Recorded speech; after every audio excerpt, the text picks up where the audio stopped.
Yertle the Turtle by Dr. Suess. On the faraway island of Salamasond, Yertle the Turtle was king of the pond. A nice little pond. It was clean, it was neat. The water was warm, there was plenty to eat. The turtles had everything turtles might need, and they were all happy, quite happy indeed. They were, until Yertle, the king of them all, decided the kingdom he ruled was too small. "I'm ruler," said Yertle, "of all that I see, but I don't see enough. That's the trouble with me. With this stone for a throne, I look down on my pond, but I cannot look down on the places beyond. This throne that I sit on is too low down. It ought to be higher," he said with a frown. "If I could sit high, how much greater I'd be. What a king! I'd be ruler of all I could see." So Yertle, the Turtle King, lifted his hand, and Yertle the Turtle King gave a command. He ordered 9 turtles to swim to his stone, and using these turtles, he built a new throne. He made each turtle stand on another one's back, and he piled them all up in a 9-turtle stack. And then Yertle climbed up. He sat down on the pile. What a wonderful view! He could see most a mile. "All mine!" Yertle cried. "Oh, the things I now rule! I'm king of a cow, and I'm king of a mule. I'm king of a house, and what's more beyond that, I'm king of a blueberry bush and a cat. I'm Yertle the Turtle, oh marvelous me, for I am the ruler of all that I see." And all through that morning he sat there up high, saying over and over, "A great king am I," until long about noon. Then he heard a faint sigh. "What's that?" snapped the king, and he looked down the stack, and he saw at the bottom a little turtle named Mac. Just a part of his throne, and this plain little turtle looked up and he said, "Beg your pardon, King Yertle. I've pains in my back and my shoulders and knees. How long must we stand here, your majesty, please?" "Silence!"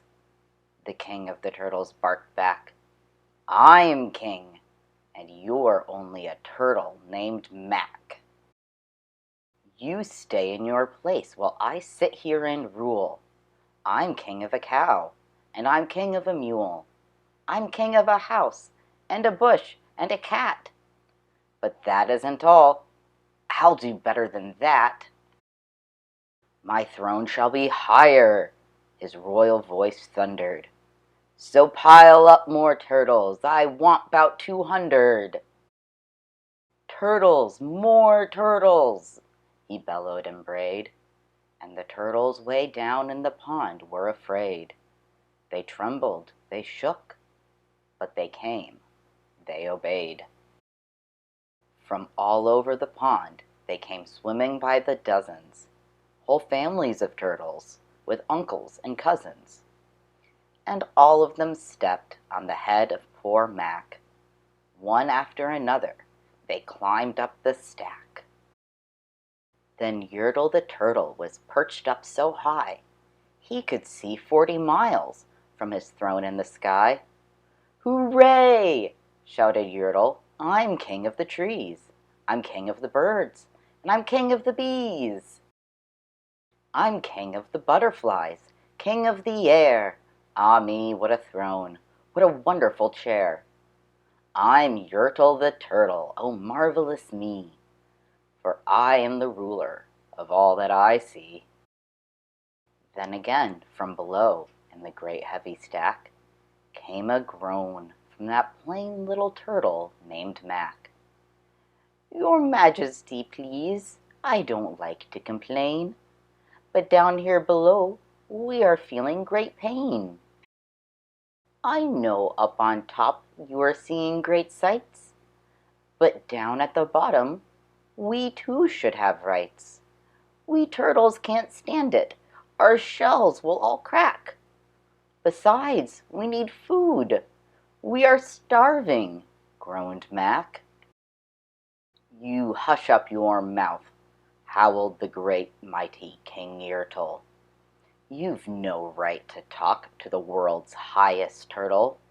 I rule from the clouds, over land, over sea. There is nothing, no nothing, that's higher than me. But while he was shouting, he saw with surprise that the moon of the evening was starting to rise up over his head in the darkening skies. "What's that?" snorted Yertle. "Say, what is that thing that dares to be higher than Yertle the king?" "I shall not allow it. I'll go higher still. I'll build my throne higher. I can, and I will. I'll call some more turtles. I'll stack 'em to heaven. I need 'bout 5,607. But as Yertle, the Turtle King, lifted his hand and started to order and give the command, that plain little turtle below in the stack, that plain little turtle whose name was just Mac, decided he'd taken enough, and he had, and that plain little lad had got a little bit mad. And that plain little Mac did a plain little thing. He burped, and his burp shook the throne of the king. And Yertle the turtle, the king of the trees, the king of the air and the birds and the bees, the king of a house and a cow and a mule, well, that was the end of the Turtle King's rule. For Yertle the king of all Salamasond fell off his high throne and fell plunk in the pond. And today the great Yertle, that marvelous he, is king of the mud. That is all he can see. And the turtles, of course, all the turtles are free, as turtles and, maybe, all creatures should be. The end.